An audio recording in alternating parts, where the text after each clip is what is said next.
அனைவருக்கும் வணக்கம். இன்றைக்கி என்ன ஃப்ரிட்ஜ் பார்க்க போகிறோன்னா வேர்ல்பூலோட டபுள் டோர், அதாவது சைட் பை சைட் ஃப்ரிட்ஜ்.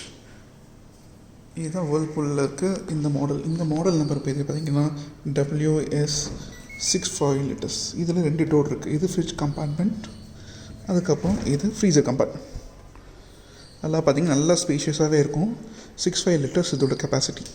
இந்த ஃப்ரிட்ஜ் கம்பார்ட்மெண்ட்டில் நிறையா ஃபெசிலிட்டிஸ் இருக்குது. இதுக்கு தனியாக கம்ப்ரஸர் வரும், இதுக்கு தனியாக வரும். இதோட டெம்பரேச்சர் பார்த்திங்கன்னா உங்களுக்கு 15 டிகிரி செல்சியஸ்லேருந்து -25 வரைக்கும் உங்களுக்கு இது கம்பார்ட்மெண்ட் சுவிட்ச். இந்த மோட் சுவிட்சை ஹோல்ட் பண்ணி இது பண்ணிங்கன்னா உங்களுக்கு கம்பார்ட்மெண்ட் மாறும். ஸோ இது வந்து கம்பார்ட்மெண்ட். இதோட டெம்பரேச்சரை நம்ம -22 வரைக்கும், அது மேக்ஸிமம் இதோட 24, அதுக்கு தனியாக இருக்குது. இது வந்து ஃப்ரிட்ஜுக்கு 4 டிகிரிலேருந்து மேக்ஸிமம் பார்த்திங்கன்னா 2 வரைக்கும் கம்மி பண்ணலாம், 2-3 வரைக்கும் போகலாம். இது 5, மோஸ்ட்லி எல்லாருமே 5 அந்த ரேஞ்சில் தான் யூஸ் பண்ணுவாங்க. 15 டிகிரி செல்சியஸ் வச்சாலே உங்களுக்கு நல்லா ஃப்ரீசரில் நல்லா கூலிங் வரும்.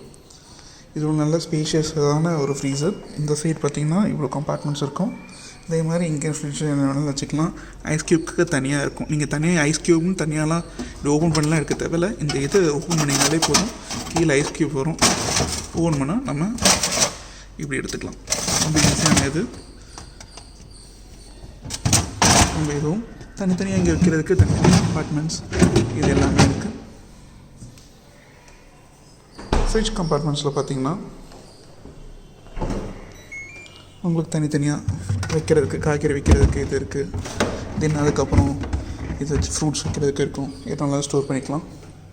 அதே மாதிரி இதில் இன்னொரு பேர் என்னன்னா 6th சென்ஸ். உங்களோட இதில் எக்கச்சக்கமாக சென்சார் இருக்குது. உங்களுக்கு என்னென்ன வைக்கிறீங்களோ அதுக்கேற்ற மாதிரி ஃப்ரூட்ஸு இது பண்ணாமல் பார்த்துக்கோங்க. தேங்க்யூ.